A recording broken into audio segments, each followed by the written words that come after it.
Bonjour, c'est un plaisir de vous retrouver pour ce nouveau numéro d'Anatalk, magazine économique 100% online dont la vocation est de promouvoir les expertises et les solutions Made in Africa aux défis du continent. Et des défis, l'Afrique fait encore face à des défis majeurs alors que la reprise post-Covid s'amorce, la guerre en Ukraine bouleverse à nouveau l'ordre mondial et menace de famine en Afrique. Mais ces crises sont également des opportunités pour nous inviter à revoir notre feuille de route, à être innovants, et pas seulement sur le plan technologique, et à penser coopération sud-sud. Autant de sujets que nous allons aborder avec nos invités. Kigali s'est imposé ces dernières années comme un centre, un hub en termes d'innovation. On va essayer de comprendre à travers cette séquence et nos invités comment le Rwanda a œuvré ces dernières années pour se positionner, pour mettre en avant l'innovation technologique, mais pas que, et c'est ce qu'on va voir tout à l'heure, et comment aujourd'hui, effectivement, il s'impose dans la matière. Et l'idée, c'est de décrypter ce modèle et de voir comment on peut s'en inspirer ailleurs sur le continent. Et on va commencer avec Leila. Leila, IREMBO is a private and public institution, and you are in charge of all government relations. And what is interesting is that today all the procedures are fully digitized. So we want to understand how you did this process and with which impact. This is really important for us because we want to understand, as you know, Rwanda today is famous for policy with zero tolerance about corruption, and I guess that this digitalization process has two impacts. Of course, across the revenue of the state, that is important, but then they're helping to fight against corruption. Thank you, Dunia. I think that when the IREMBO concept came into place, first we wanted to to see how we can simplify people's lives, especially Rwandan citizens, in terms of how you can actually get government service quite fast, but also supporting the government institution in terms of how do you simplify, in terms of service delivery, right? So the way we did it was first, how do we engage on the leadership level to make sure that they understand the concept, and also it's going to create an impact in terms of simplifying service delivery within the government institutions, but also increasing collection of government revenues, right? And of course, resulting into reduction of corruption. So a lot of, I would say, at the leadership level, stakeholder engagement, so that you secure buy-in. And also, while you digitize government services, you have, I would say, like a green light with the government institutions, right? Because it's technology, it's a new way of working, new procedures. And now, today, we have 106 services, to be exact. And I would say the impact is quite huge, not only on Rwandan citizens, but also even those who visit Rwanda, because you can easily apply for a birth certificate like me, and then I will get it within an hour, or even sometimes within 5 minutes, because it's just a single click on my side as a citizen, and also a single click on the side of the government officer. At the same time, someone who would want to visit Rwanda and pay for their visa, their Gorilla permit, they can do it so online in a single click and pay online. And I believe today the impact on citizen is that that's simplifying service delivery within a single click and few minutes. But at the same time, even on the government side, we are reducing the paperwork, reducing the procedures, the queues, saving time in terms of acquiring the service, but also supporting in terms of government collection. And of course, that has reduced a lot of corruption. And if I also add on numbers, I would say since IREMBO has started, that was in 2015, we have collected about more than 10,000 billion Rwandan francs and served over 8 million Rwandans and foreigners. So that shows you that within the time and adding more government services, procedures are going to be seamless in terms of service delivery. Yeah. Okay, so an ecosystem that helping to promote the development of a digital economy, but for that we need local players, and we have a lot, and we have one in particular. We have Vuba Vuba. It's a local company. Vuba Vuba, it means fast in local language in Kinyarwanda, and we have to thank you, Albert, because thanks to you and thanks to Vuba. During the pandemic COVID-19, as you know, there is a lot of lockdown, a lot of company closed and supermarket closed. But thanks to Vuba, we can eat, we can find a lot of equipment, you can find also mask and sanitizing gel. And also a lot of companies, thanks to Vuba, finally can maintain the activity that is really important. And this allowed, and this was possible because Vuba was very active and innovative. So please explain to us your experience and how you developed Vuba. Thank you. Thank you for having me. I congratulate the fact that you managed to translate Vuba Vuba into fast because it's exactly what it means. So Vuba Vuba is a platform, food and on-demand delivery platform, established in Rwanda and started by Rwanda, Made in Rwanda platform, established in January 2020, right before COVID came in Rwanda. So what happened is we saw a gap. We saw a demand. And we knew very well that we were able to supply that, we were able to deliver quality to the needful people. Of course, with everyone else, no one saw COVID coming in. So we had the first COVID case in March, I think, in Rwanda, followed with a lockdown. We were literally in a very early stages, literally a 2-month-old company being hit by such a demand. Those were tough times. We think when we started, we launched an Android mobile app only, and then iPhone, iOS app came right after. So it's quite challenging because everyone needed our services. Everyone, I mean consumers and sellers on the platform, because it was almost impossible to move around town. So we had to step in terms of business-wise, but also helping people to actually get access to all these different products from their homes or offices. People were allowed to work from there. I'll say during this time it was quite challenging to acquire new customers. This was still sort of a new technology era in e-commerce and food delivery platforms. But of course, once you try it and see that what we call this Vuba Vuba, we actually get what you ordered for, you get it right in time and the right quality that you ordered for. You find that it's time saving, it's actually money saving as well, because for people who've been in Kigali, if you can order for the same pizza, you get it at the same price as if you went to the restaurant yourself or a supermarket item, and the difference is only in Rwandan francs 1,500 delivery fee. Everyone understands that it's actually the right time to embrace technology. So we had to be quite innovative to deliver solutions adapted to the real market, right? Taking into consideration infrastructures, internet penetration. So I'll say that we really managed to provide a solution that has been really embraced by Rwandans and people who live in Rwanda, because currently we've managed within 2 years and a half.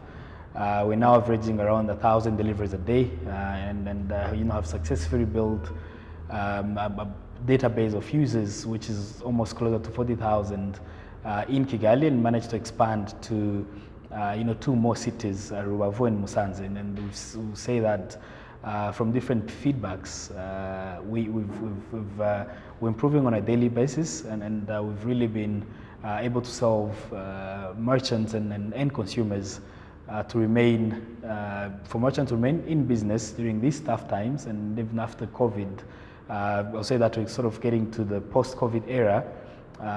People who've gotten online, we try our best to really maintain them, and thanks to us, even small businesses, people can now step into having a minimal working capital, but you manage to actually operate what I might call a ghost kitchen, a restaurant. As long as you're registered, but you don't need a huge space, you just need a kitchen, and then you can operate your business on takeaway orders. These are innovations that came in since we started, and I'll say they've been really helpful to the community. Et on va voir tout de suite justement un autre exemple d'innovation Made in Rwanda. Ceux qui sont passés par Kigali récemment ont forcément vu ces robots installés à l'aéroport et qui contrôlent non seulement la fièvre, qui détectent les états de fièvre, mais en plus qui font un certain nombre de messages de sensibilisation auprès des visiteurs, des robots qui sont également installés dans des hôpitaux et des robots qui ont tout simplement sauvé des vies au plus fort de la pandémie. Je vous laisse regarder ça tout de suite.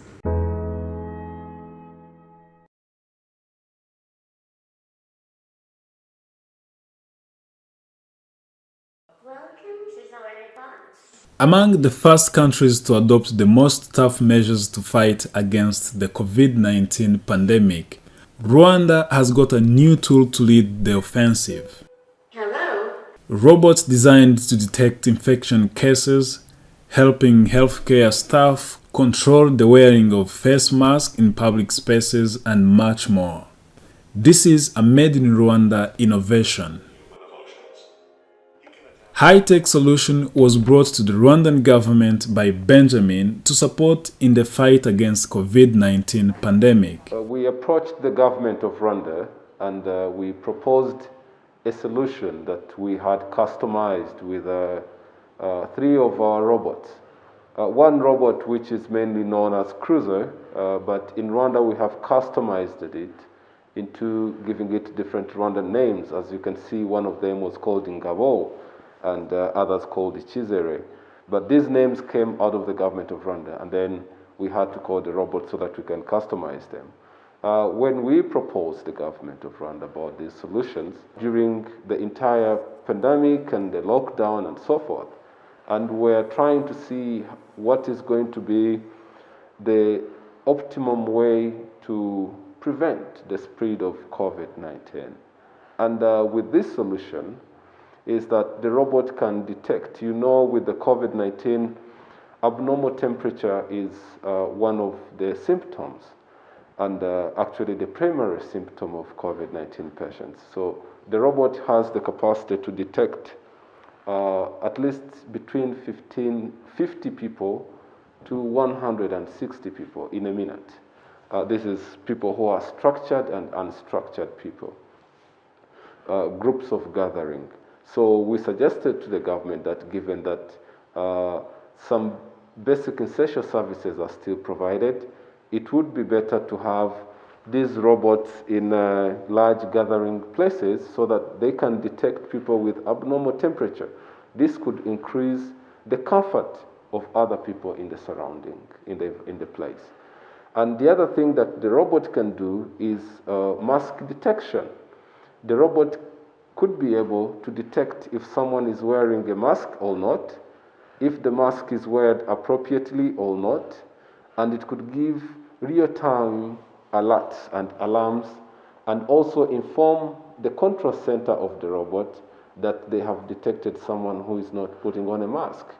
And the other thing that the robot could do as well is to collect the data. Whatever information it collects, it stores this information so that it can inform new measures for the government to take. And also, in case the world is to face such a pandemic in the future, now they will have all the information on how they managed the previous pandemics so that they are prepared to manage any outbreak that may come in the future. This innovation has attracted potential clients. Several countries from the continent and elsewhere have already contacted this startup company. Ok, Tadim, c'est effectivement une chose de produire du Made in Rwanda, et du Made in Rwanda c'est de la technologie en effet, on vient de le voir, mais c'est aussi du café, c'est aussi du textile, voilà, le Rwanda aujourd'hui produit un certain nombre de choses, mais quand on est un pays comme le Rwanda qui est enclavé, qui n'a pas forcément accès à la mer et à l'océan, c'est pas facile d'accéder au marché, et de toute façon quand on est une petite entreprise en Afrique, et on sait qu'aujourd'hui l'Afrique c'est 80% de PME voire de TPE, c'est difficile d'avoir accès au marché du continent, mais aussi aux marchés européens, internationaux. Et c'est là que Madame Tazim intervient et avec sa plateforme, elle participe à exporter le Made in Rwanda à travers le monde. C'est ça, non? Ah oui, merci beaucoup, Dinia. Comme tu venais de le dire, le Rwanda est un pays enclavé, donc c'est pas facile pour nous de faire l'exportation, même l'importation, c'est pas si facile. Pour ce qui concerne le Made in Rwanda, il y a beaucoup de gens, il y a beaucoup de jeunes de coopératives, il y a beaucoup de petites et moyennes entreprises qui s'engagent pour le moment dans le développement des produits fabriqués au Rwanda. C'est là où nous sommes venus comme Olado, mon entreprise, qui fait des technologies innovantes pour faciliter ou bien pour aider ces petites entreprises et les coopératives aussi à avoir comment optimiser leurs opérations et atteindre beaucoup de clients. Donc c'est plus ou moins ce qu'on fait. On a créé une plateforme où ces gens-là, donc ils postent leurs produits avec tout ce qui est le nécessaire. Et puis pour nous, on les aide à le faire, donc à le mettre au marché local, ici au Rwanda, et même au marché international. Ce qui nous a beaucoup aidé parce que pour nous, une plateforme ou bien pour une entrepreneur qui a accès aux différents partenaires et tout ça. Donc, on a pu avoir des partenariats avec différentes compagnies, donc des grosses compagnies de logistique qui nous facilitent donc de transporter, d'exporter ces produits qui sont fabriqués ici au Rwanda, qui viennent de différents vendeurs et dans des régions ruraux ou bien un peu partout. Donc ça nous facilite d'exporter les produits sur le coût qui est un peu modélé. On y travaille toujours, mais ça va quand même. On a commencé à exporter, dit le café. Il y a aussi d'autres produits comme des produits organiques. Donc si on peut dire, les produits organiques sont plus nombreux qu'avant et on essaie de les exploiter d'une façon. Donc il y a deux façons. Il y a les produits qui sont considérés comme des produits finis, donc on exploite, qui sont directement consommés. Il y a aussi des produits qu'on envoie dehors, qui sont utilisés comme les matières premières. Donc c'est ce qu'on fait, et pour le moment on peut compter jusqu'à 220 donc coopératives et des petites entreprises qu'on travaille ensemble sur notre plateforme. Et depuis qu'on a commencé à faire des exploitations, donc nous sommes dans peu de secteurs, mais on essaie quand même d'avoir beaucoup de partenariats en dehors du pays pour avoir exporté dans tout ce qu'on a ici au Rwanda.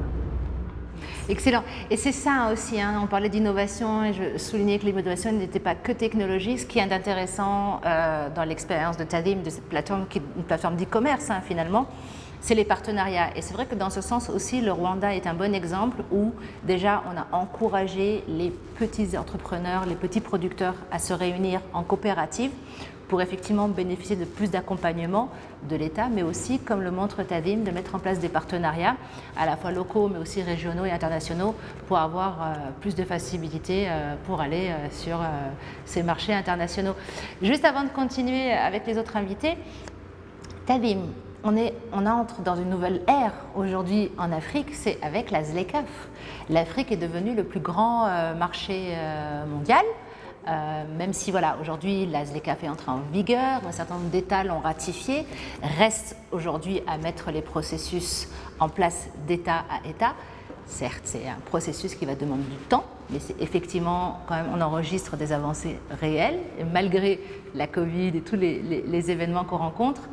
Ça aussi, c'est une nouvelle opportunité pour toi, pour ta plateforme, pour les entreprises rwandaises que tu accompagnes? Ah oui, ça nous aide beaucoup parce que avec eux, plus ou moins ce qu'on fait, Donc on ne prend pas leurs produits seulement pour le mettre sur la plateforme et tout ça. On essaie aussi de leur montrer comment donc, ils peuvent être digital aussi. Donc, ils peuvent être digitaliser leurs produits, optimiser leurs opérations, à leur donner des programmes qui peuvent les aider à gérer leur stock et tout ça. Donc, on fait tout ça pour bien savoir qu'il y aura de la sustainabilité de ce qu'ils font. Donc, on veut pas décrocher des partenariats internationaux et à un certain moment, donc tu trouves que vous n'êtes pas capable à mesure de faire, donc d'honorer leurs commandes et tout ça dans les promesses que vous avez faites. C'est ce qu'on fait du côté de nos producteurs, des producteurs des produits d'ici au Rwanda, mais aussi ce que je peux dire pour accroître nos business pour être dans d'autres pays et tout ça. Ce qu'on fait c'est une plateforme qui est en ligne, qui fait le e-commerce et tout ça. On fait. Donc, on essaie d'avoir des partenariats avec d'autres entreprises qui font le même dans leur pays. Comme ça sera facile pour nous d'avoir les produits, donc, ou bien d'avoir nos produits d'ici, de les avoir sur leur plateforme. Donc, ce qu'on fait avec la technologie, c'est juste l'intégration qu'on fait. Et puis, donc, c'est facile d'accéder à notre plateforme à partir, donc, via leur plateforme de là. C'est ce qu'on fait avec ce qu'on dit d'accroître dans d'autres pays et tout ça. Et ça fonctionne pour le moment, donc on commence petit à petit, mais ça va quand même on a commencé avec les pays limitrophes, donc d'ici en Afrique, et on voit que ça avance bien. Après, on va accroître, voir si pour conquérir le monde, pour aller même dans d'autres continents, même sur les autres continents européens. Bien sûr, mais c'est vrai, hein, c'est hyper intéressant parce qu'on a aujourd'hui une forte demande de produits made in Africa à l'intérieur même du continent. Les gens ils veulent consommer africain. Donc ça, c'est une très bonne chose. Merci Tadvim. Pour un peu, avant de conclure, pour un peu concrétiser ce que vous nous avez expliqué, à travers vos expériences à chacun, nous, ce qui est important à travers cette séquence, c'est encore une fois comment, non pas copier-coller, parce que chaque État a ses particularités, mais comment est-ce qu'on peut s'inspirer aujourd'hui de ce modèle rwandais et comment on peut essayer aussi d'adapter ou d'avoir des activités similaires dans d'autres pays du continent. Selon vous, chacun à votre tour, qu'est-ce qui fait qu'on peut aujourd'hui s'inspirer du Made in Rwanda et adopter dans d'autres pays africains? On va poursuivre with Leila. I think on the perspective of technology and the concept of Irembo today, I believe it's something that could be actually exported into other African countries. And looking at the way it has actually worked in Rwanda in terms of service delivery, I believe it could be actually a concept that could actually work in other countries, right? I'm even actually seeing the way, let's say for instance in Kenya, if you wish to apply for a passport, or in Gabon, and those are the countries that I would say a little bit familiar with. If there could be a possibility where we could have those engagements with other countries and see how we can work together so that they can actually have the same proof of concept, if need be, because even in Rwanda when we started Irembo, we needed to actually have it as in a form of a trial to just make sure that it works, right? So if those countries could actually be open so that we can work together and start in a form of a trial to see if it works, depending on the country that we start with, the impact would be the same. Imagine if all African countries can just have any government service in a single click, right? And if I can just actually apply for a visa to go visit Ivory Coast, and I don't need to, do the paperwork, go to the embassy, and I just do it in a single click, the same way that they do it when they come to Rwanda. So I believe this actually could be an inspiration thing, and that's where I would like to see Africa heading. A single click for any government service, or even any particular service that you wish to have. So engagement is key at the leadership level. And also being open to, to try things to see if they work in your market. Not be afraid. I think that would be the message I would give in terms of inspiring other African countries. Don't be afraid, I like it. Albert, same question. there is other, the e-commerce today is really developed in all Africa, huh? So we have other experience, but maybe you can share with the other country your experience and when finally was the most important in your experience for you. You know, to touch on that, I think there's a point you mentioned which is very important. We've all got to understand that there's no one fits all market. That's a fact. Something that has been proven in different concepts. But then an inspiration in this era would be, I think only in Africa, that's where someone can run an e-commerce platform based on cash on delivery. Because you look at the problem, the existing problem, and you be like, I'm sure if now we go to the other side of the world, there's no one who runs an e-commerce on cash on delivery. So that's a sort of innovation and adaptation that everyone should see and analyze every market differently. You know that if you're probably operating a delivery business in Rwanda, you know that it's a hilly country, 1,000 hills and probably more than that. If you're probably importing this from another country, you know that you're probably going to do deliveries, probably not on the normal motorcycles, you're probably going to use a bicycle, right? So it's about learning the market and see the need of the market. And of course, from our side, learnings that we've really had is, every time a customer trusts you, they trust you with everything, right? So like from our side, from numbers, we see that many people who place their first order, they place their orders and choose to pay cash on delivery because sometimes they are redundant and be like, if I don't receive what I ordered for. So after they've made their first order, received it in time and the right quality, then they trust you and start actually buying, everything from you. Someone who sits at the office and feel like if I need the latest gadget, smartphone, iPhone or something, because they've used you and they trust you, then that's when they comes in. So I would say that with the e-commerce and the delivery services, the customer trust is very important and very keen because if you think about it in the aspect of a customer, I'm seated at home, I want to save time and money, so I'm sending you to bring me a pizza or buy something for me, right? I want you to be my eyes, my ears, literally as if I was there myself. So it's very important to gain trust from customers, and of course another thing is always be proactive and don't overpromise and then deliver. Rather, if we know that there's something going on, we all know that in this part of the world, sometimes the weather is not very friendly. It's probably raining very hard, and you know that it's going to take a bit longer. You rather manage customers' expectations rather than overpromising and then delivering. Because once a customer is really frustrated ordering online, it's very hard for that customer to be retained on the same platforms or even online in general. C'est vrai qu'il a signalé quelque chose d'important et dont on n'a pas parlé, c'est effectivement le mobile money. Hein. En Afrique, on a encore malheureusement le culte du cash.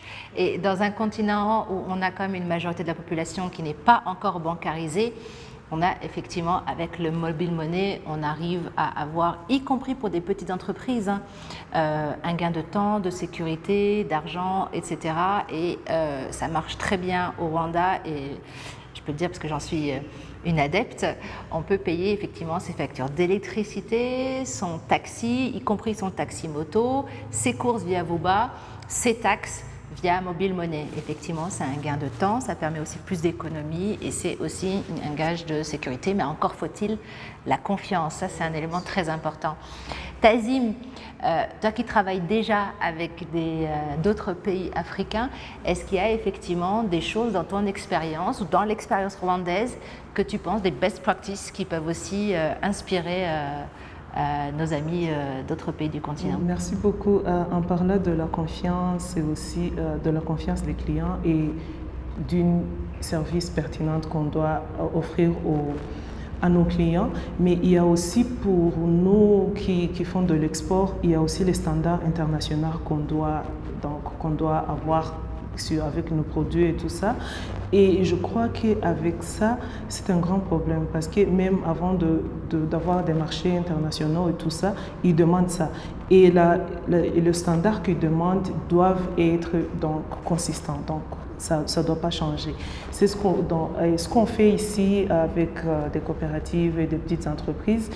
Il y a des accompagnements qui se font, donc on accompagne une coopérative de toute sa naissance et avoir donc le montrer comment ils doivent faire et tout ça.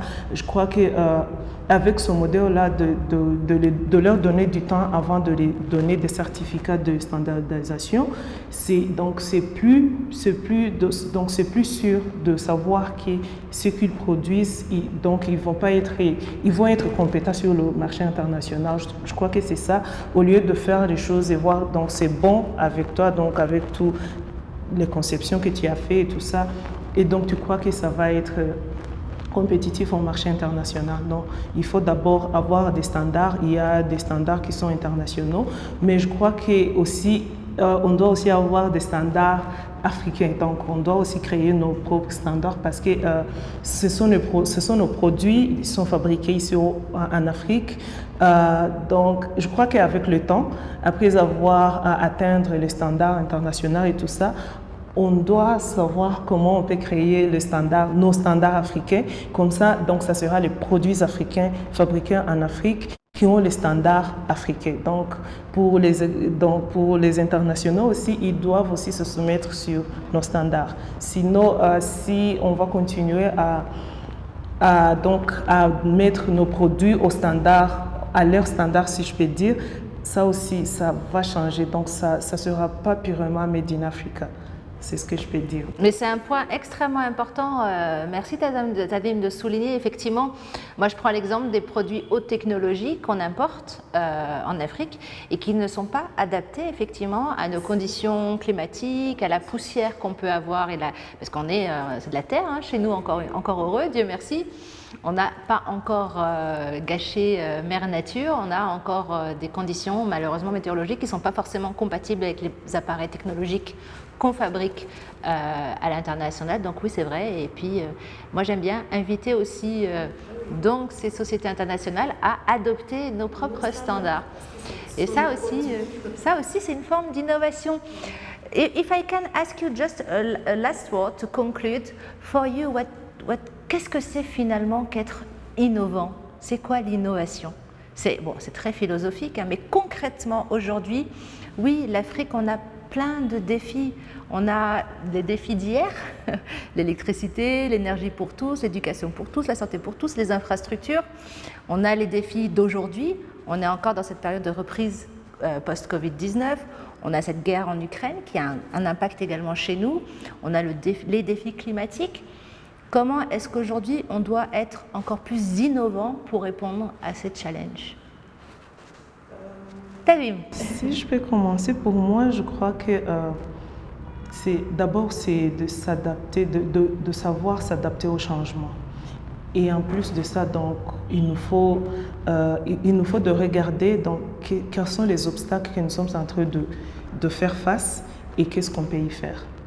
Donc il faut d'abord regarder avec notre entourage et tout ça et avoir des obstacles que nous sommes en train, comme le Covid, quand le Covid a apparu. Donc il y a beaucoup de choses qui se sont faites à cause du Covid. Donc je crois que c'est le moment de continuer dans le même air, de voir tous les obstacles qu'on fait face et d'essayer de voir qu'est-ce qu'on peut y faire pour continuer à vivre, pour survivre quoi. Exactement, survivre.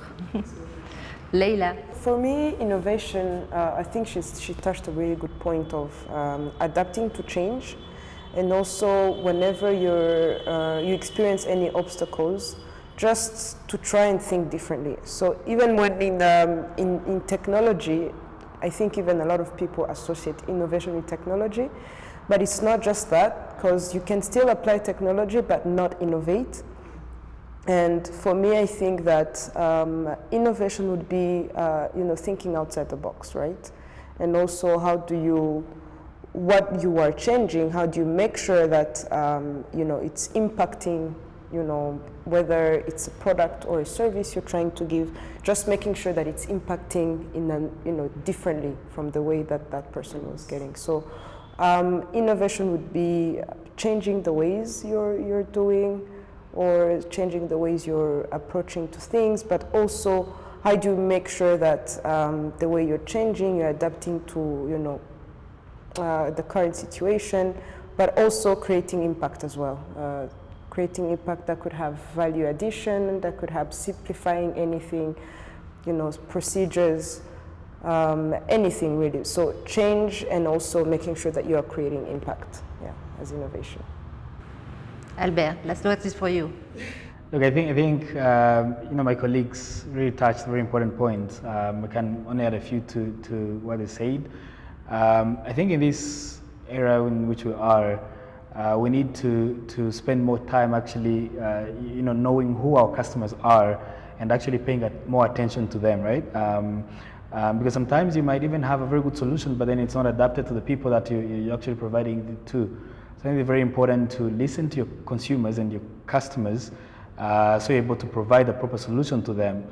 You know, now with the COVID pandemic, I think it has shaken really the world, all of us, and you know, for me, I look at it as a way of every time we're making project, you try always to you know, prepare for the worst, right? And now there's COVID, we don't know what happens tomorrow, so we've got to have systems that are really adapted to not to be shaken by situations that are going to happen in the world, and of course keep ourselves as the agility that we always had, so we're able to adapt. I think Leila and Tadim touched it. We've got to adapt ourselves. If there's a blocker, then you know, they're going to shut down the doors, like with probably COVID, when almost the entire world went in lockdown. The only solution was online, right? So we've got to be really prepared for the future and have agile systems that are going to adapt ourselves and adapt to the consumers' needs. And the needs.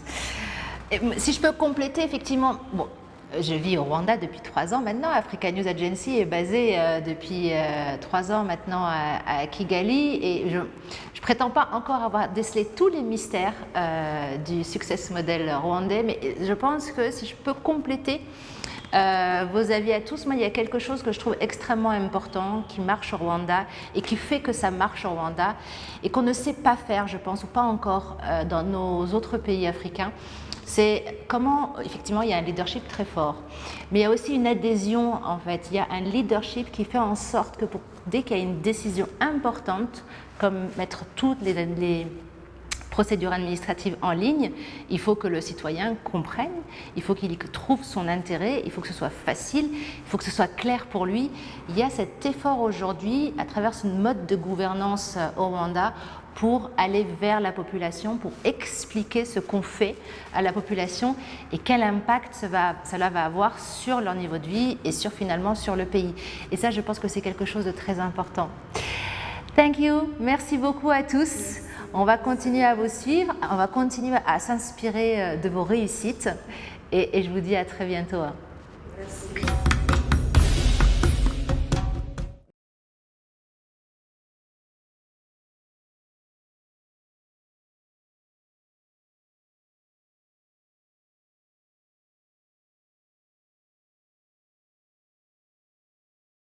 Hello, I'm Omar Dair. I'm the British High Commissioner to Rwanda.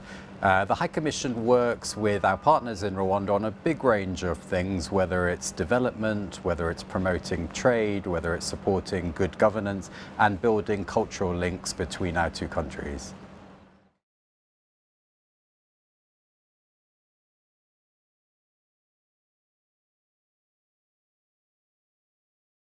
Yeah, so a good way of sort of thinking about it is our recently announced new international development strategy, and that has 4 main strands, all of which I think apply here in Rwanda.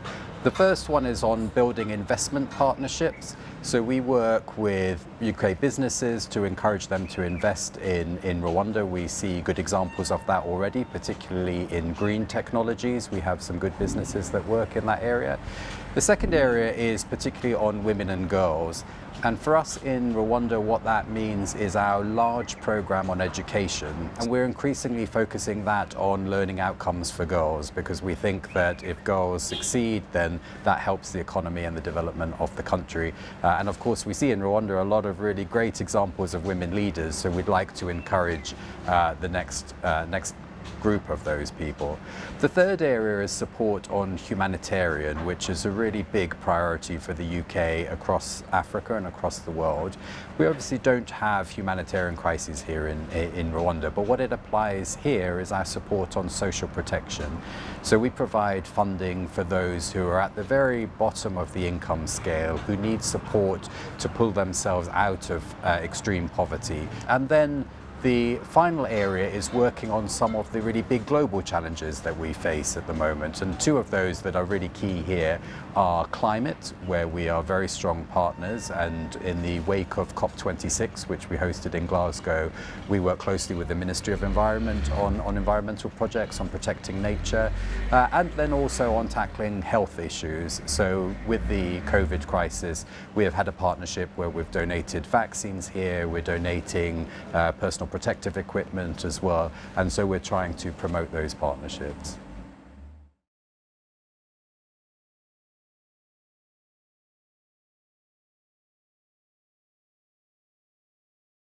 Yes, well, I'd say that the UK partnership with Africa has been really strong for a very long time. So it's not just post-Brexit.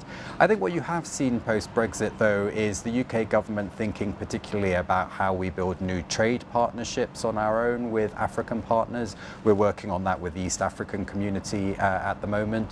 But we're also thinking about the role that African countries can play as really important actors on the world stage. I mean, for example, when you look at the response to Russia's illegal invasion of Ukraine, discussions at the UN and other fora really depend on votes and votes from countries in Africa and elsewhere across the world. And then there's also just a historic link between the UK and lots of our partners in Africa. We have a lot of education links where people go to study in the UK or have spent time working and living in the UK, and we want to encourage that sort of exchange when it comes to building economic partnerships, but also in terms of those sort of cultural links.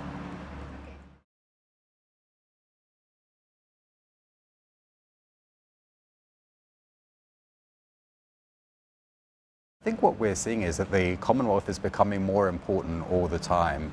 And this event in Kigali next month is going to really highlight the importance of the organization, because the Commonwealth is a family of 54 member countries and it covers about a third of the world population. So it's a really big organization. And so we think it can play a really important role in tackling some of those big challenges that I've talked about, whether it's talking about how do we work together to promote intra-Commonwealth trade. We're very keen to see the level of trade between Commonwealth countries increase. So I think there's a lot they can do on those kind of issues.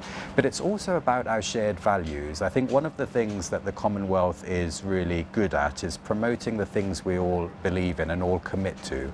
We all commit to respecting human rights, to promoting the rule of law and good governance, and the Commonwealth can do a lot to really shape that and to develop programs that take that forward within all Commonwealth member countries.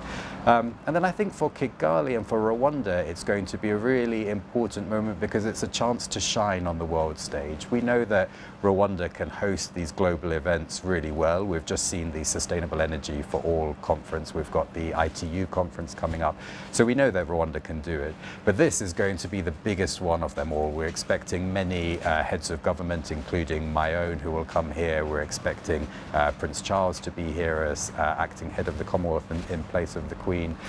So it's the eyes of the world will be on Rwanda. And I think it's a chance to show how Rwanda is ambitious, not just about its own development, but about the role that it can play in tackling some of these global issues. So whether it's developing new green technologies, whether it's supporting the rights of women and girls and supporting female entrepreneurs, that sort of thing.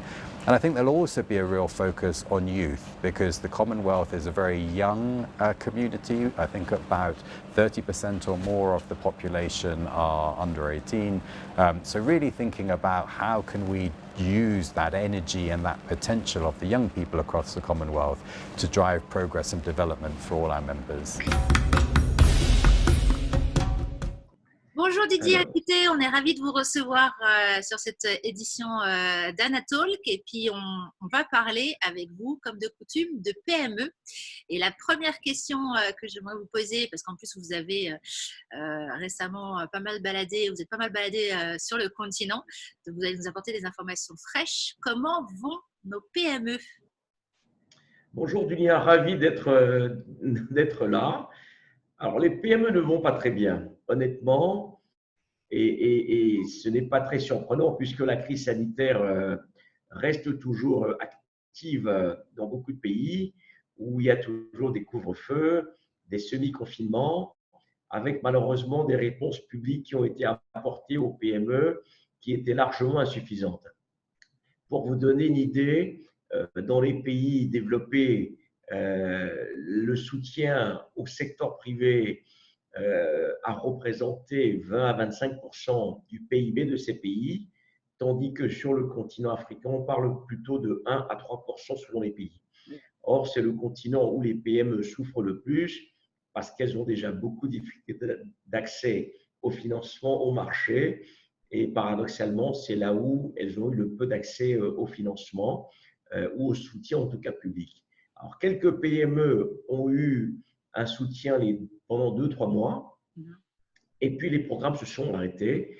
Et donc, en résumé, la planète PME souffre énormément en Afrique, d'autant plus que quand vous prenez en réalité cette planète PME, comme je l'appelle, qui est estimée à plus de 100 millions de petites et moyennes entreprises, la grosse majorité, ce sont vraiment très petites entreprises qui ont entre 1 et 10 employés. Et sur ce volume, vous avez à peu près 80% de ces petites entreprises et moyennes entreprises qui sont dans l'informel. Et donc, ça rend encore plus difficile leur accès au financement. Donc, en résumé, les PME en Afrique continuent de souffrir et j'espère que nous aurons des programmes plus massifs de soutien dans les prochains mois. Alors justement, si on peut aller un peu plus dans les détails et en parler de ces programmes. Didier, vous le dites, et c'est effectivement une chose connue, non seulement quand on parle de reprise économique, puisqu'on essaie de la booster, cette reprise économique post-Covid, forcément, là où il faut mettre le paquet, c'est sur le soutien aux PME. Comment est-ce qu'on pourrait être plus innovant, parce qu'il s'agit de parler d'innovation, comment être plus innovant et mettre en place des programmes qui soient réellement adaptés à la réalité de nos économies, où on a effectivement essentiellement des TPE, donc on n'est même pas sur des PME, mais c'est essentiellement des TPE, et pas mal de monde qui gravite autour dans l'informel. Donc finalement, comment les soutenir, mais avec des programmes peut-être plus adaptés et peut-être plus innovants. Est-ce que vous avez vu et entendu des initiatives justement que vous avez trouvées pertinentes et intéressantes avec un réel impact? Alors, vous savez, en Ouganda, par exemple, ce n'est pas forcément un modèle qui fonctionne, ce n'est pas mon point, mais c'est que typiquement, j'ai rencontré une banque qui a un incubateur en Ouganda avec lequel nous allons travailler, qui, parce qu'elle a réussi à identifier très en amont certaines TPE ou PME qui sont rentrées dans un programme d'incubation, la banque, du coup, a réussi à modéliser le type de financement qui pouvait correspondre à ces petites et moyennes entreprises, avec justement le suivi qu'il fallait. Et donc, bien souvent, la question du suivi de ces entreprises est cruciale. Et quand on dit soutien aux PME, il ne s'agit pas simplement de soutien financier, mais j'adore travailler autour de cette espèce de triptyque, capacity building au renforcement des capacités des PME, c'est-à-dire leur donner la possibilité d'avoir les bonnes ressources humaines qu'il faut, d'avoir la bonne organisation qu'il faut, d'avoir les bons outils, un site internet, une brochure, un peu de marketing, c'est des choses aussi simples et qu'on appelle donc le soutien au renforcement de leurs capacités. Donc ça va avec la question du financement et la question de l'accès au marché. La question de l'accès au marché, typiquement, on aurait pu imaginer dans ce contexte de crise sanitaire que l'État puisse faire appel à une querelle de PME pour, par exemple, participer à cette campagne de vaccination, participer aux campagnes de dépistage, participer aux campagnes de soutien alimentaire aux populations qui étaient démunies, en s'assurant que l'approvisionnement se fait par les PME qui sont dans l'agroalimentaire, donc en les insérant dans des dynamiques de projets publics. Donc, si on raisonne sur ces trois dynamiques, on commence à avoir une réponse un peu plus cohérente. Et quand je donne l'exemple de cette banque, c'est parce que la banque connaît un petit peu ces PME, qu'elle a réussi à leur apporter des réponses avec parfois même des financements qui sont passés à travers les plateformes digitales lorsque ces PME ne pouvaient pas avoir accès à elles à l'intérieur des pays. Et donc, ça, c'est une expérience qui me semble intéressante parce que en amont, on a su identifier ces TPE, PME, les accompagner en termes d'incubation et du coup apporter des réponses un peu plus adaptées. Alors, on parlait d'innovation et je parlais de cette approche digitale de financement. En Afrique du Sud, où bien sûr la réponse a été entre guillemets annoncée comme étant un des programmes les plus ambitieux de soutien aux TPE-PME pendant la période de Covid. Et puis finalement, j'y étais, pareil, beaucoup de PME m'ont dit, non, 1 à 2 mois, on a vu arriver des financements et puis après, on n'a plus vu de financement. Donc ça a été également une réponse finalement assez décevante sur la durée.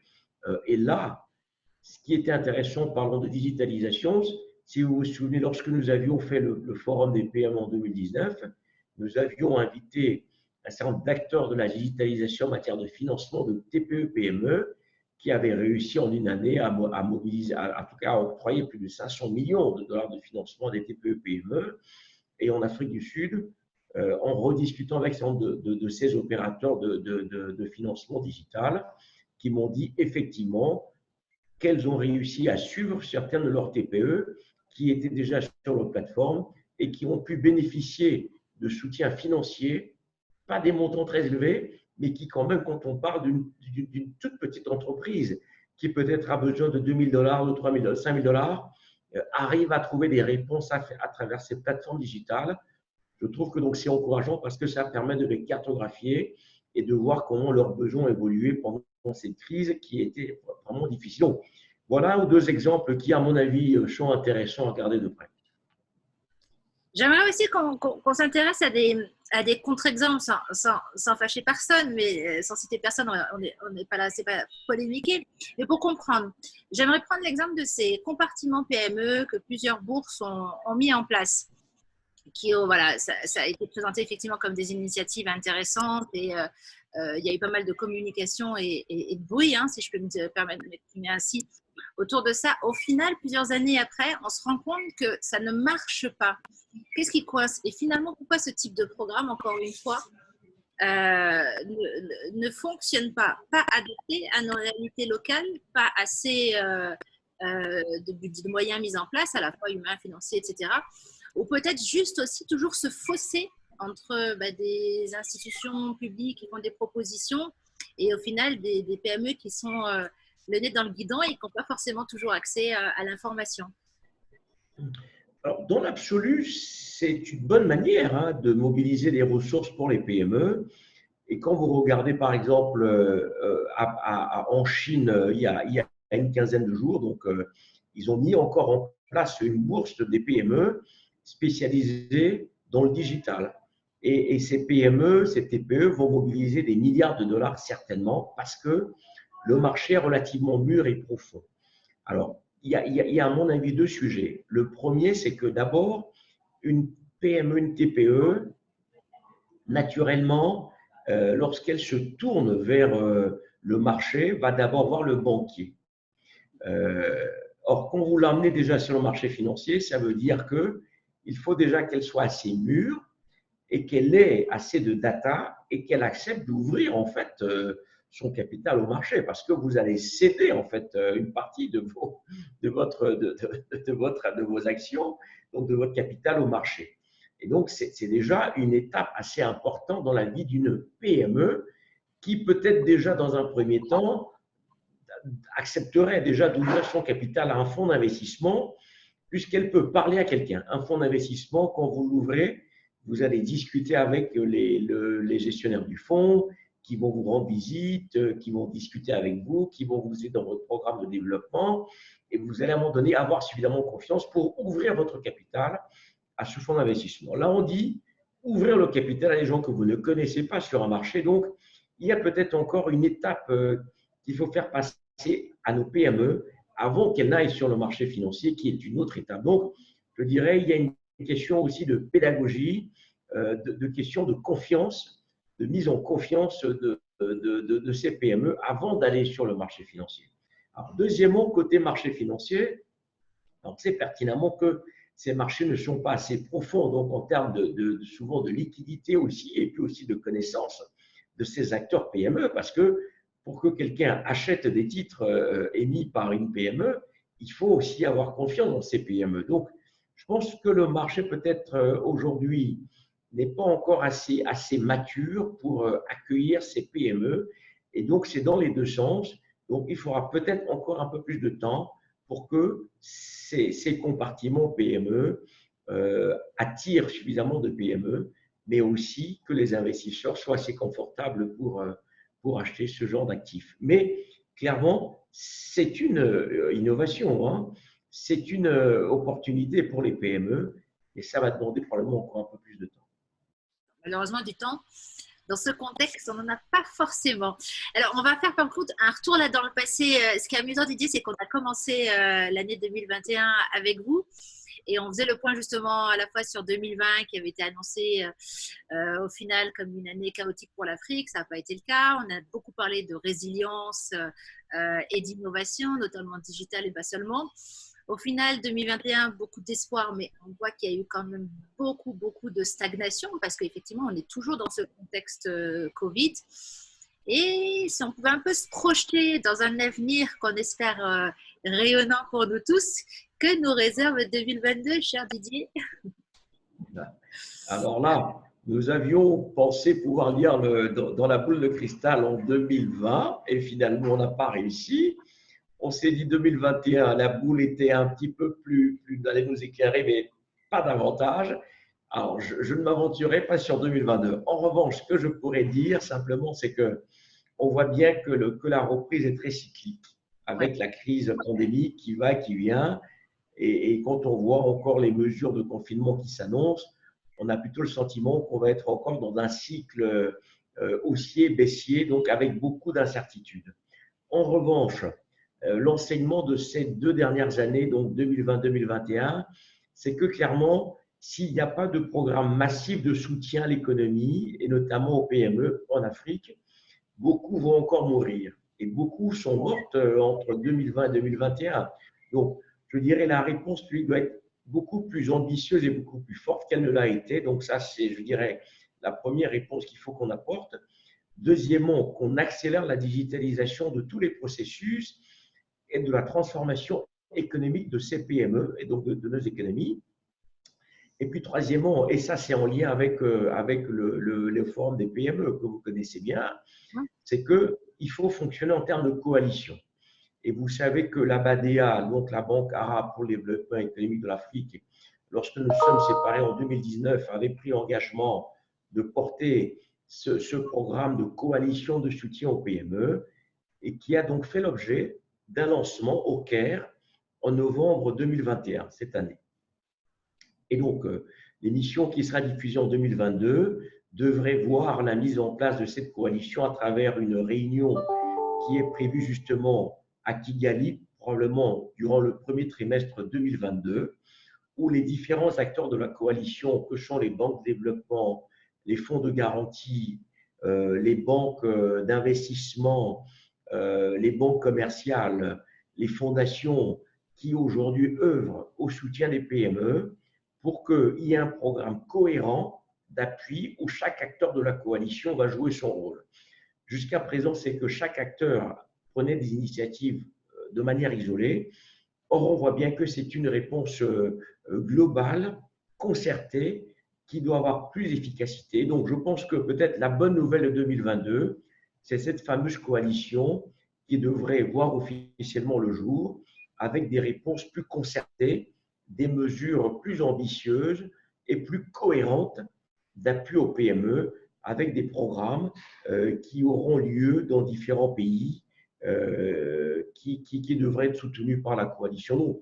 Donc, à côté de tout ce que j'ai dit, où on n'a pas assez de visibilité, au moins la seule que, en tout cas, nous avons pour l'instant, c'est cette coalition qui a réuni des acteurs extrêmement enthousiastes et qui sont prêts à s'engager en 2022 aux côtés des PME, avec un focus particulier sur les femmes et les jeunes entrepreneurs. Et donc, c'est peut-être la bonne nouvelle qu'on peut annoncer pour 2022 pour l'instant. C'est déjà bon à prendre. Mais de toute façon, cette coalition, effectivement, est un projet extrêmement ambitieux et on a pu le suivre et voir qu'il y avait des acteurs qui déjà sont extrêmement importants, qui se sont réunis. Donc, si effectivement ça donne ses fruits, on en sera ravis. On sera ravis de vous accueillir à Kigali à ce titre. En attendant la prochaine édition du forum, de votre forum, SME Forward Junction, poursuit toujours avec beaucoup d'intérêt d'ascension et donc ce sera en 2022. Absolument. Merci encore pour votre Merci beaucoup et à très bientôt. Bonjour, je suis Georges-Éric Mukuna-Lwabing, 42 ans. Je suis né à Bruxelles, j'ai grandi à Lille, j'ai fait mes études universitaires à Montpellier en économie-gestion, ingénierie financière et traitement statistique. À la suite de quoi j'ai pu avoir quelques expériences dans le milieu professionnel, au niveau commercial, au niveau financier, au niveau logistique et au niveau du développement communautaire. C'est grâce à toutes ces expériences que j'ai pu par la suite, avec plusieurs personnes, mettre en place la structure Entre Terre et Ciel, donc ETEC, dont je suis l'un des administrateurs. Alors, Entre Terre et Ciel, donc ETEC en sigle, nous l'avons créé en 2009 avec pour vocation de mettre en place des projets de développement communautaire sur 4 piliers principalement. Le premier étant le funéraire, que nous avons mis en place en 2011, puis l'agriculture, que nous avons mis en place en 2015, puis viendra l'environnement, notamment sur son volet assainissement en 2018, pour finir avec les médias en 2020, ETEC Média. Et donc là, cette année, nous avons décidé de mettre en place un 5e volet qui sera ETEC Tourisme. Donc voilà, ces 5 piliers sont donc les leitmotifs de notre organisation Entre Terre et Ciel, qui a pour vocation, comme je dis, à faire des projets à développement, à impact humain et développement social. Raison pour laquelle aujourd'hui nous nous présentons à vous pour vous expliquer un peu ce que nous faisons. Alors dans le cadre du funéraire, vous l'aurez compris, c'est surtout la sensibilisation pour remettre en place la dignité du respect aux morts. Dans le cadre de l'agriculture, c'est de mettre en place un circuit court en développant des réseaux de ce qu'on appelle les VAM, les villages agricoles modèles. Et puis au niveau de l'assainissement, nous avons mis en place particulièrement une approche tournée sur la vulgarisation de l'importance de la valeur déchet avec nos personnages qu'on appelle les Super 7. Au niveau des tech médias, nous avons vocation justement à pouvoir vulgariser et sensibiliser autour de ces 3 premières actions, comme je l'ai dit, au niveau du funéraire, au niveau de l'agriculture et au niveau de l'environnement. Et ETEC Média va pouvoir suppléer au 4e pilier qui ont été mis en place donc en 2021, qui sera le tourisme. Donc voilà un peu ce que représente Entre Terre et Ciel aujourd'hui. Alors c'est vrai que qu'investir en Afrique peut paraître risqué, au regard du retard que nous accusons à la fois sur le gap technologique, industriel, agricole, environnemental, mais nous avons quand même 2 forces. La première, c'est d'abord la richesse de nos sols et de nos sous-sols. Il ne faut pas oublier la capacité que nous avons aussi bien dans les minerais que dans les eaux et forêts, notamment en parlant de la République démocratique du Congo, mais c'est aussi le cas pour nos voisins africains, quelle que soit leur localisation.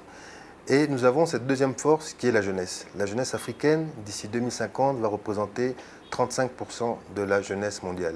Donc c'est une jeunesse avec laquelle il faut compter et c'est une jeunesse dans laquelle il faut investir. Donc le capital humain pour le challenge africain sera quand même le plus important. Bonjour Beli Guéraud et merci d'avoir accepté notre invitation à participer à cette édition d'Anna Talk spéciale innovation. Donc pour les lecteurs d'Anna, on vous connaît un petit peu et on a déjà eu l'occasion de parler de vous, sauf que vous êtes toujours un Ivoirien, mais vous étiez un Ivoirien de la diaspora, puisque vous avez passé une vingtaine d'années au Canada. Mais aujourd'hui, on vous retrouve à Abidjan, puisque vous êtes effectivement repack, vous avez fait le choix du retour at home, mais vous n'êtes pas Effectivement. rentré les mains vides, vous êtes rentré avec une solution innovante et vous allez nous en parler. Mais juste avant, il serait quand même intéressant de revenir sur votre parcours. Il était une fois que Belly, racontez-nous ça. Merci Dunia. Et effectivement, j'ai fait une vingtaine d'années à l'étranger, dont la plupart au Canada, où j'ai eu, on va dire, des diplômes en ingénierie, aussi après une maîtrise en mécanique des fluides. Donc, vraiment un domaine très poussé. Après, j'ai travaillé à peu près 8 ans à Bombardier, comme dans l'analyse des défaillances.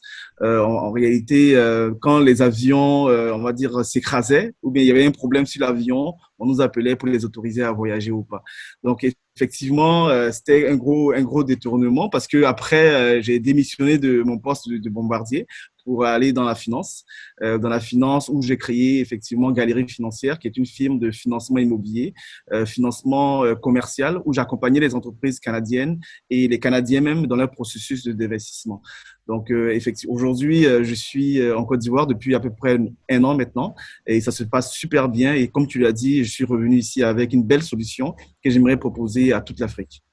Alors justement, on va en parler. Colosso, tu vas nous en expliquer le concept et puis déjà le nom, hein, parce que le choix du nom n'est pas du tout dû au hasard. Non, c'est pas du tout dû au hasard parce que Colosso, déjà, c'est une entreprise, c'est une fintech canadienne qui a été créée par Sidi Kouyaté, qui est un Malien d'origine, un Canadien d'origine malien. Que Sidi, il a travaillé dans différentes firmes internationales et il a travaillé en cybersécurité, il a travaillé en informatique et il a eu un petit problème à l'époque. En gros, c'était le transfert d'argent de la diaspora vers l'Afrique. Il y a eu un gros problème. Tous, hein. Et qu'on connaît tous, en fait. Quand on est à l'extérieur, on veut ramener de l'argent, on va dire, à la maison pour accompagner sa famille. Lui, dans son cas, c'était dans le cas du décès de sa mère. Donc, c'était un événement très, très, très émouvant pour lui. Mais malheureusement pour ça, il n'a pas pu, en gros, le faire à temps. Parce qu'en gros, le système à l'époque, la technologie à l'époque n'était pas assez rapide. Donc, il a eu l'idée, effectivement, de créer Colosso. Colosso qui veut dire en bambara, maison des Coris. Maison des Coris, c'est tout simplement la Cori à l'époque, comme tu le sais, c'était la monnaie qu'on utilisait pour les échanges. Ok. Maison aussi, parce qu'en gros, il voulait montrer le caractère sécuritaire de notre entreprise. Donc, il a créé ça et en 2015, il a développé on va dire, de la diaspora vers l'Afrique. Il a pu effectivement, on va dire, développer un système technologique qui a permis d'envoyer de l'argent directement sur les téléphones des Africains qui se retrouvent là. Et tout ça d'une manière gratuite. Par la suite, il a comme en 2016-2017, obtenu en gros le prix de la fintech la plus sécuritaire au Canada. Donc, il y a une belle reconnaissance de ses pairs au Canada. Aujourd'hui, nous sommes installés en Afrique. Nous sommes installés dans 32 pays africains, dont moi, je suis le directeur général ici en Côte d'Ivoire. Et donc, j'ai la lourde tâche, comme tu peux le savoir, de développer et de déployer Colosso ici en Côte d'Ivoire. Et au-delà, en Afrique. Puisque effectivement, il y a les transferts de fonds de la diaspora vers le continent. On sait aujourd'hui l'importance de ces fonds. On l'a vu encore plus pendant la Covid. C'est-à-dire que ces fonds font entre 3 et 4 fois la valeur de l'aide au développement. Donc, on a des fonds des valeurs de fonds extrêmement importantes. Et on a aussi aujourd'hui des besoins intra-Afrique, donc c'est-à-dire d'un pays à l'autre sur le continent, parce qu'on a aussi une diaspora à l'intérieur du continent, mais aussi on a des besoins à l'intérieur même du même pays. Et on a aujourd'hui surtout cette masse de population qui ne sont pas bancarisées. Donc là, justement, dans quelle mesure Colosso aujourd'hui est innovant et nous a apporté cette solution qui a un des défis majeurs du continent, quand on sait que notre économie repose sur l'informel majoritairement. Le défi, c'est d'aller chercher ces fonds extrêmement importants, mais qui gravitent hors des circuits traditionnels, d'aller les chercher et de les bancariser. Donc, comment Colosso a trouvé cette solution et comment il veut la déployer à travers le continent? Mais déjà, c'est un très bon point. La crise de la Covid nous a tous montré qu'il y a un gros problème, on va dire, de transfert des fonds parce qu'on a besoin effectivement, de faciliter le transfert des fonds, de faire des paiements à distance et de transférer, d'envoyer de l'argent, on va dire, à ces personnes-là qui en ont besoin vraiment, la famille, etc. Donc, effectivement, aujourd'hui, Colosso se positionne, comme une carte qui va faire le pont entre l'extérieur, je dis l'extérieur, c'est-à-dire le Canada, les États-Unis, l'Europe et l'Afrique parce qu'on a développé un système sécuritaire qui permet de le faire. Et surtout, comme tu l'as dit, aujourd'hui, la carte Colosso permet effectivement de transférer de l'argent à pratiquement, je dirais, 150 banques africaines. Donc, vous avez aujourd'hui une carte Colosso, vous avez la capacité de transférer dans n'importe quel compte bancaire de l'argent ici sur le continent africain. Donc, il fait qu'aujourd'hui, la carte Colosso veut être centrale. Centrale, on va dire, pour désenclaver toutes ces personnes-là qui sont en gros isolées, économiquement isolées, en gros, dans leur manière de faire quotidien. En gros, on va plus loin encore. Tu as parlé effectivement du secteur informel. Aujourd'hui, nous, notre business model est tourné vers le secteur informel. Et notre business model était construit vraiment typiquement pour l'Afrique. Un, parce que nous sommes une entreprise africaine, le CIO il est africain, ça c'est important de le préciser, parce que lorsque lorsque les Africains créent quelque chose de valeur, c'est hyper important aussi de les soutenir. Donc moi je tiens à vous préciser que c'est même pour ça que j'ai fait le choix de venir ici en Afrique, parce que cette valeur-là que Sidi Kouyaté avait m'a interpellé et c'est pour ça que je suis venu ici. Donc aujourd'hui, le business model est tourné vers le secteur informel. Qu'est-ce qu'on propose concrètement? Et comment aujourd'hui, quelle est notre proposition de valeur? On émet des cartes Colosso qui sont en gros automatiquement, on va dire, individualisées. Je m'explique. D'abord, la carte Colosso elle est gratuite. Okay? On va distribuer, nous sommes des processeurs, donc on fabrique nous-mêmes nos propres cartes. On distribue gratuitement nos propres cartes. Après, par la suite, tous les frais de transfert d'argent sont gratuits chez nous. Et en plus, par rapport aux frais de rechargement sont à peu près 4 à 5 fois moins chers que ce qui se fait sur le marché. Parce que là, aujourd'hui, on s'adresse vraiment au secteur informel. Comment, selon toi, Dunia, aujourd'hui, je peux citer la Côte d'Ivoire, il y a pratiquement 80% de la population qui n'est pas bancarisée. 80% de la population. Deux problèmes, en fait. Bon, j'en vois plusieurs, dont par exemple aujourd'hui les banques, les institutions financières n'ont pas obligatoirement des offres pour cette population-là. Et aussi, important, cette population-là n'a pas aussi confiance à ces banques-là. Donc, notre rôle aujourd'hui, c'est d'offrir des solutions, technologiques, numériques, à très bas coût pour répondre à la population et surtout des solutions effectivement qui vont permettre effectivement une réelle inclusion financière. Moi, quand j'étais au Canada, j'ai eu mon premier bien immobilier. Tu sais comment? La banque m'a appelé, ma banque m'a dit, Guéro, Béli, est-ce que tu as besoin d'un financement pour acheter de l'immobilier? Et j'ai acheté mon premier bien immobilier sans frais, sans argent et sans mise de fonds. Et c'est parce que la banque, c'est la banque canadienne, toutes les banques canadiennes le font. On va aller les voir.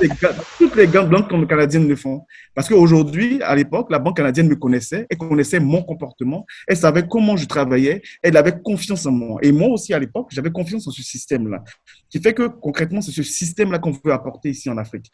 Pourquoi la Côte d'Ivoire, aujourd'hui, premier producteur en agriculture, etc., pourquoi aujourd'hui ces banques-là n'accompagnent pas ces agriculteurs? Parce qu'on ne les connaît pas. Aujourd'hui, Colosso va apporter un système avec un business model. On va investir effectivement dans la technologie pour offrir cette technologie-là à la banque, pour offrir aussi cette technologie-là aux individus, qui va permettre effectivement une meilleure cohésion et une meilleure consommation, je dirais. Parce que tout passe par la connaissance et après par le financement. Donc, en fait, en réalité, c'est ça, en fait. C'est ça notre modèle. Non, mais c'est un modèle hyper ambitieux et effectivement qui répond à un certain nombre de défis majeurs qu'on connaît à la fois en Côte d'Ivoire mais à travers l'Afrique. Donc justement, là vous avez fait vous avez un peu testé le produit, si je peux me permettre l'expression, en Côte d'Ivoire. Comment, je suppose que bien sûr, la Côte d'Ivoire c'est déjà le hub de l'Afrique de l'Ouest, donc c'est la porte d'entrée du marché ouest africain. Donc je suppose que vous avez déjà l'idée de le déployer sur d'autres pays, c'est peut-être déjà fait. Et puis comment vous allez aujourd'hui porter cette solution à travers le continent et peut-être pourquoi même au-delà du continent, puisqu'on a aujourd'hui à travers la planète, un habitant de la planète sur deux n'est pas bancarisé. Ça, c'est quelque chose qu'on oublie. C'est pas que la Ça, c'est important ce que tu dis.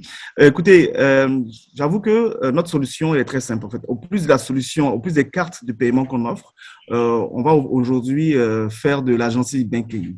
De l'agency banking, c'est, on va dire, être des banques de proximité. On a tout dernièrement obtenu en gros une licence pour le faire, qui va faire qu'aujourd'hui, nous allons mettre en place dans différentes localités éloignées de la Côte d'Ivoire, on va dire des banques, en gros des agences Colosso, qui vont permettre effectivement de servir des institutions financières. Et quand on va rentrer dans les agences Colosso, on pourra effectivement ouvrir un compte bancaire, faire un dépôt de l'argent dans son compte bancaire, et ça, gratuitement. Et c'est hyper important.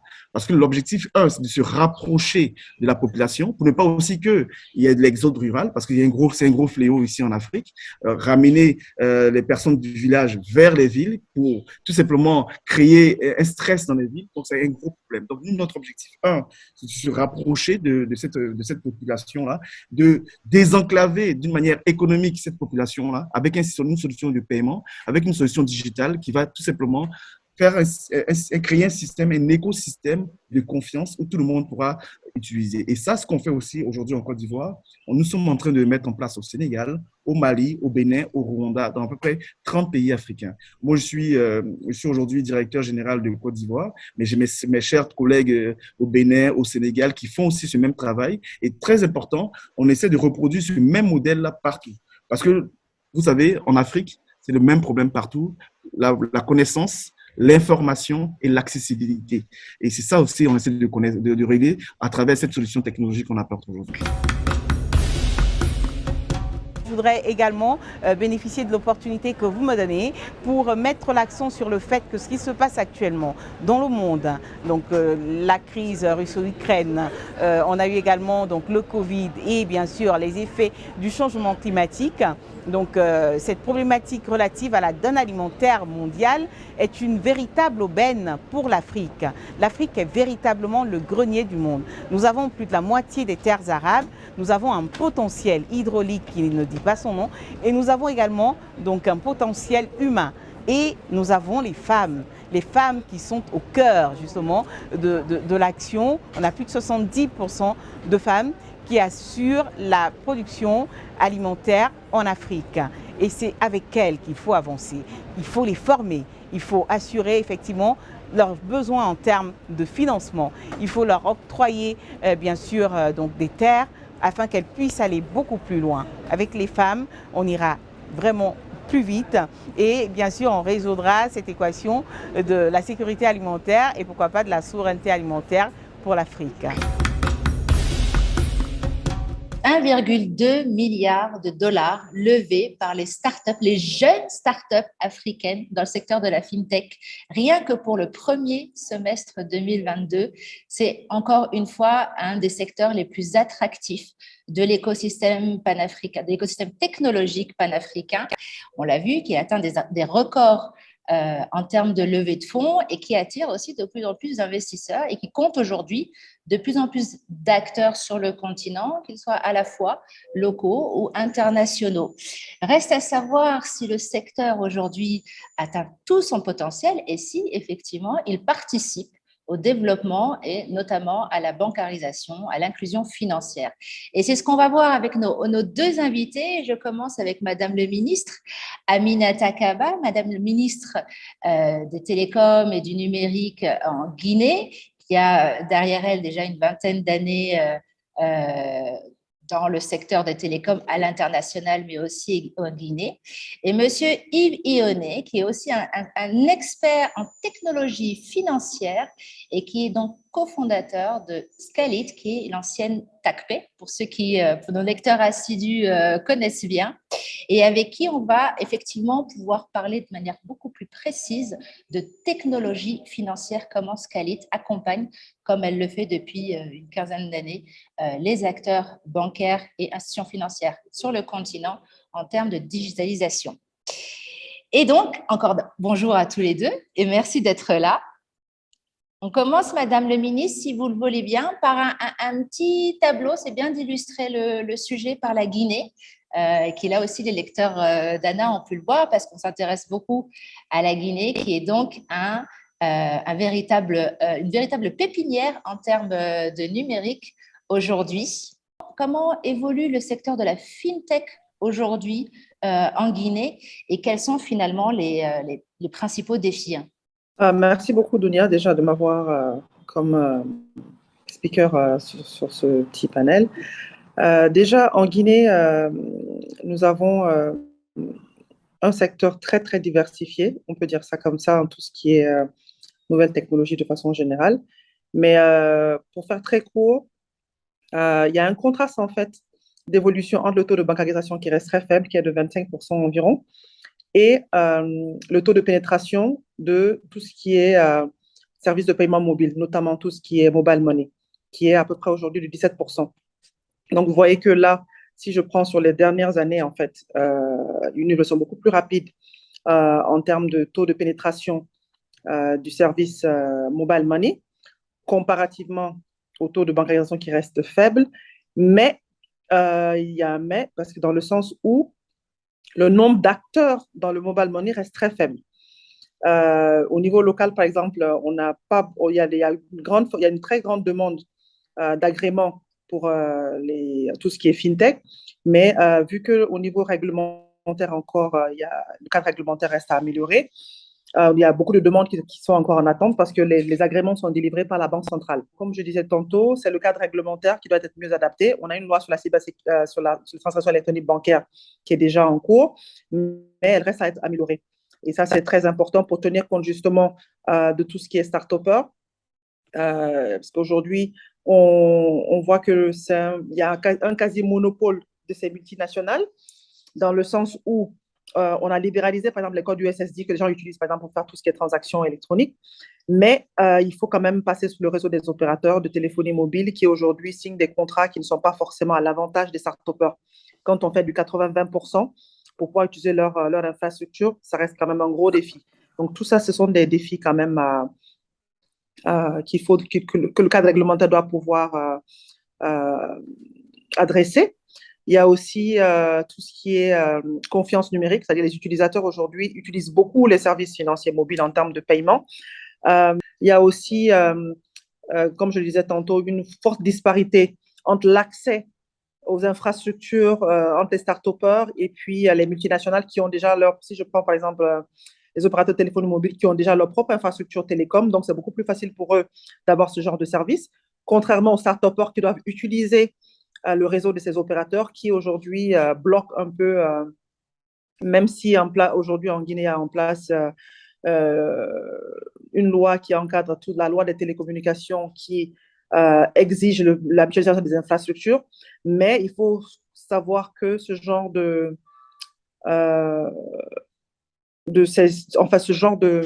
transactions, ou disons, ce sont des contrats commerciaux entre les start-upers et ces multinationales-là. Donc, on a beau avoir aujourd'hui libéralisé les codes USSD, si l'opérateur, par exemple, refuse ou demande en fait à un start-upper pour avoir accès à son réseau d'infrastructure, met en place un contrat qui n'est pas forcément à l'avantage du start-upper, ça reste quand même un gros souci pour favoriser l'éclosion de ces nouveaux start-uppers dans notre pays. Aussi, il reste encore l'utilisation du cash qui est très, très élevée. Les gens préfèrent garder leur argent.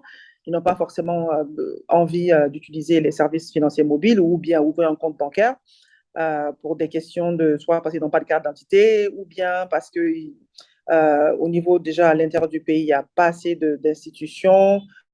Et comme en général, les gens utilisent les réseaux de distribution pour avoir accès à toutes ces transactions-là, aux différents services, ce n'est pas forcément l'idéal en fait pour la majorité de la population. Donc, bon, je vais quand même, et je pense qu'il est quand même assez important aussi avec les risques de cybersécurité, comment se passent ces opérations-là, quels sont les coûts liés et essayer d'encadrer aussi les coûts. Donc, voilà à peu près, grosso modo, je ne vais pas quand même monopoliser la parole, mais je pense que c'est quand même des défis dont il faut tenir compte et sans oublier aussi le manque de coordination, de collaboration entre les acteurs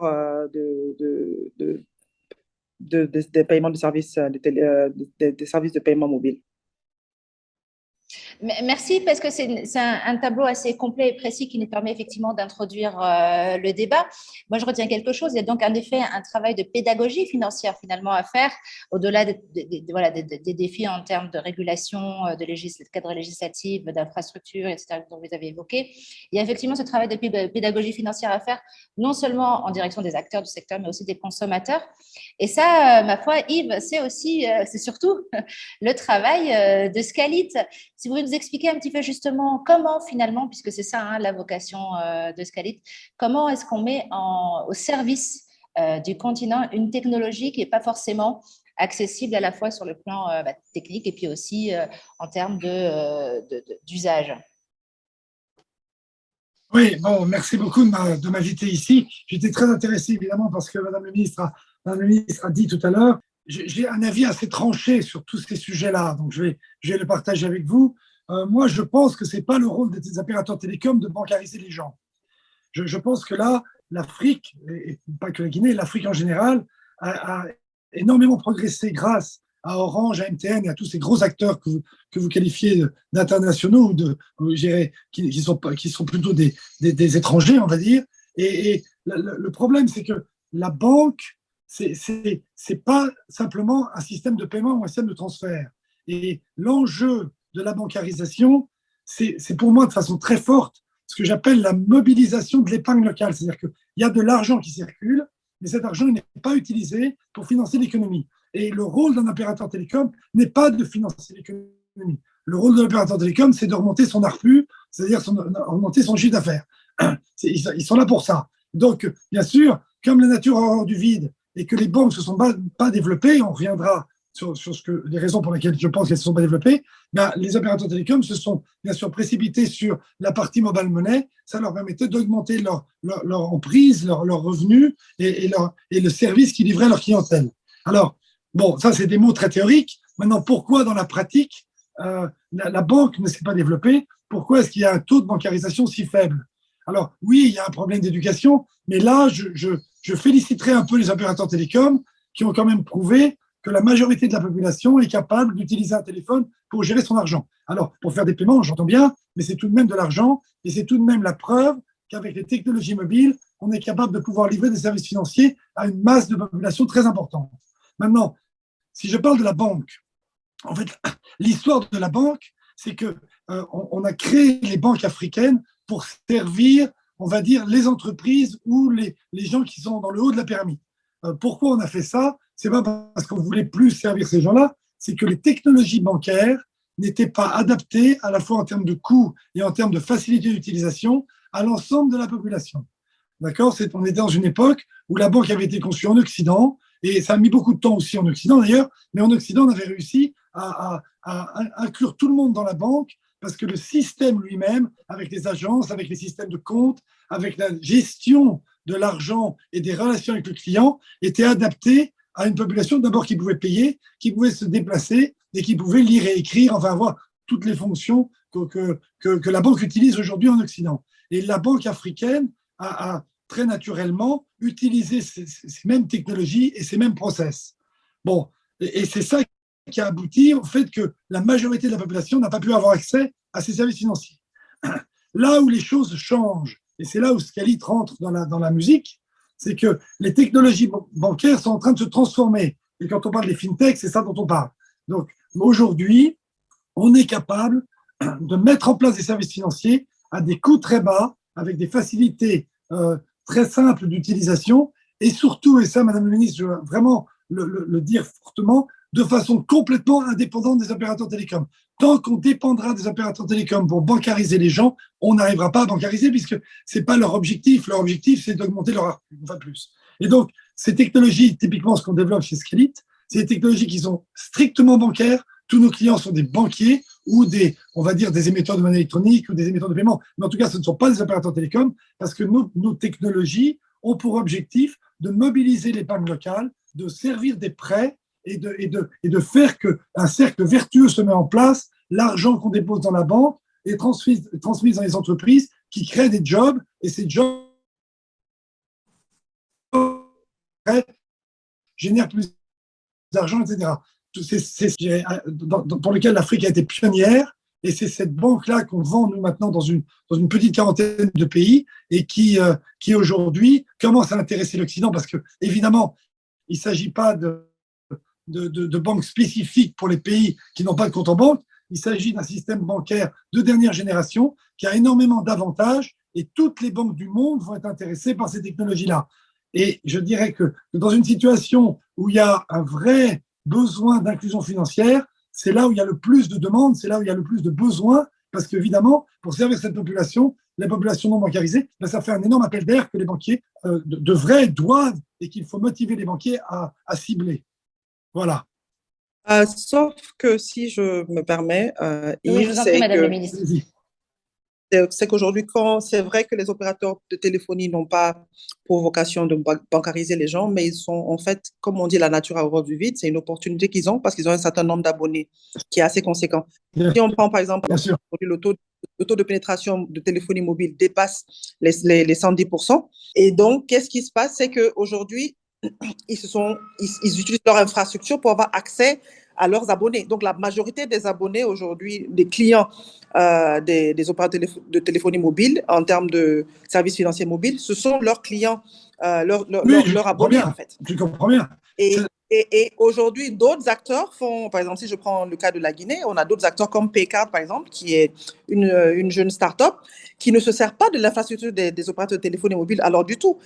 Et là, c'est la même chose avec Wave aujourd'hui, qui ont trouvé des solutions innovantes où ils ont accès, ils ont eux-mêmes créé leur propre base de données pour pouvoir justement bancariser les personnes qui n'ont pas accès, en fait, à ces infrastructures, non seulement des opérateurs de téléphonie mobile, mais qui s'adossent quand même au niveau des banques, parce que pour que tu puisses avoir ce genre de service en tant que start-up, il faudrait bien que tu fasses un dépôt au niveau de la banque centrale, que tu aies une base de données assez fiable, que toi-même tu cherches tes clients et ensuite pouvoir faire ces transactions. Donc aujourd'hui, Wave, le modèle Wave, pourquoi ça a pu concurrencer en fait Orange Money au Sénégal, c'est tout simplement parce qu'ils ont utilisé le système de QR code pour avoir leur propre base de données. Donc, et aujourd'hui, ils ont aussi baissé leurs coûts. Enfin, ils ont compétitifs par rapport à Orange Money, c'est ce qui leur a permis de rentrer dans le marché sénégalais.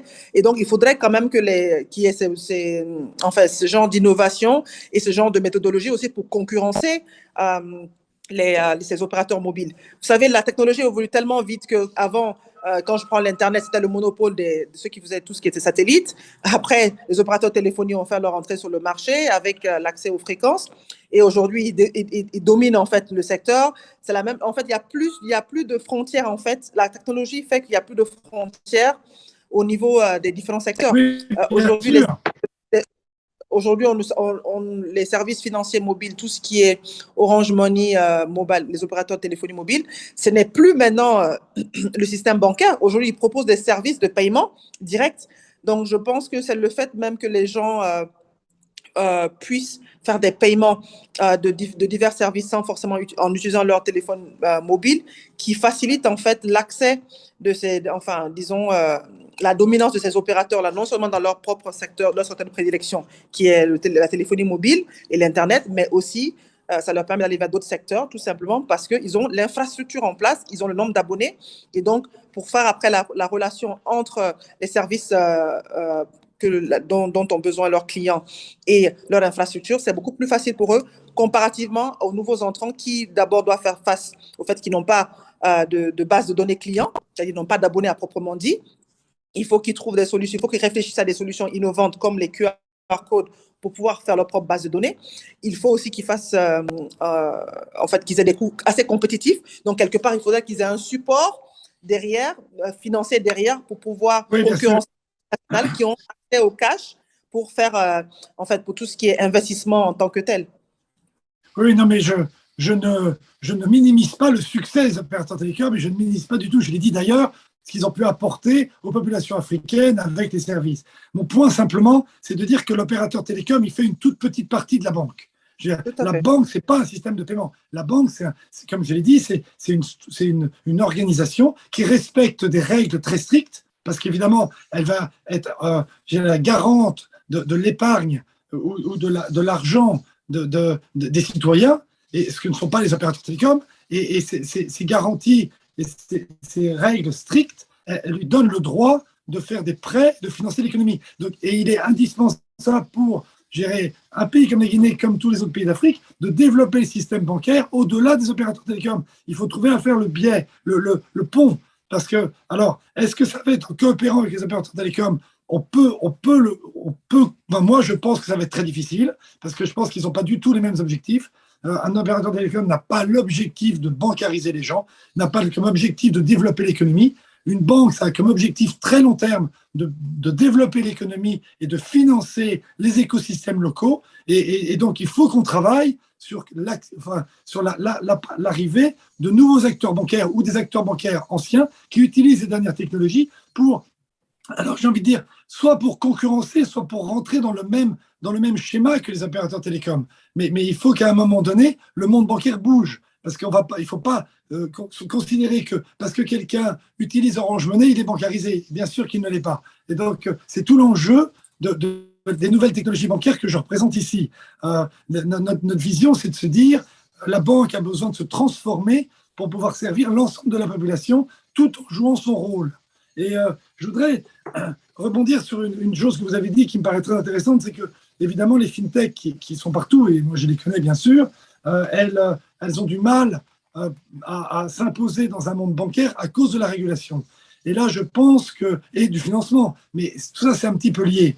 Je pense qu'il y aurait quelque chose de très vertueux, ce serait de travailler avec les banques pour qu'elles développent ce qu'on appelle le BaaS, de la banque as a service, c'est-à-dire qu'elles puissent se connecter techniquement avec les fintechs et apporter aux fintechs les droits, la régulation, les certifications et gérer l'activité bancaire pendant que les fintechs apportent leur innovation, la connaissance de leurs clients, de leur métier, du vertical, de la cible qu'ils connaissent et qu'ils peuvent servir. Et là, il y a un moyen de développer, je dirais, de façon parallèle, le système bancaire en utilisant les dernières technologies. Et c'est là-dessus, nous, qu'on se positionne en se disant tout acteur bancaire en Afrique devrait s'équiper des plateformes digitales qui doivent leur permettre de coopérer avec les fintechs pour apporter les services financiers au maximum de population. Merci, parce que pour le coup, l'échange il est extrêmement vivant et finalement, vous évoquez toutes les problématiques concernant le secteur et c'est intéressant de voir justement à la fois les rôles et les attentes de chacun. Donc, à titre de conclusion, et je vous demandais vraiment d'être très court, selon vous déjà, comment est-ce que de manière très concrète, finalement, on peut faire de ce secteur, valoriser encore davantage ce secteur de la fintech et finalement en faire un véritable levier de développement? Et finalement, qu'est-ce que chacun vous attendez de l'autre? Qu'est-ce qu'un opérateur privé attend, comme Skylit attend du secteur public? Et qu'est-ce que le secteur public attend d'un opérateur privé comme Skylit? Madame la ministre. D'accord. Pour moi, je pense que pour faire très rapide, parce que le temps est presque consommé, je pense qu'il est assez important qu'il y ait une certaine collaboration et coordination entre ces divers acteurs, en fait, pour que ça marche. Parce que sans ça, lorsqu'il n'y a pas de collaboration, il n'y a pas de coordination, les défis continuent à rester énormes et il n'y a pas d'évolution. Et comme on dit, ça ne profite pas à l'économie. Et l'objectif réellement, c'est que ça puisse développer l'économie nationale. Parce que non seulement en créant des emplois, mais également en faisant tourner l'argent, parce que le but d'une économie, c'est que l'argent, ça tourne.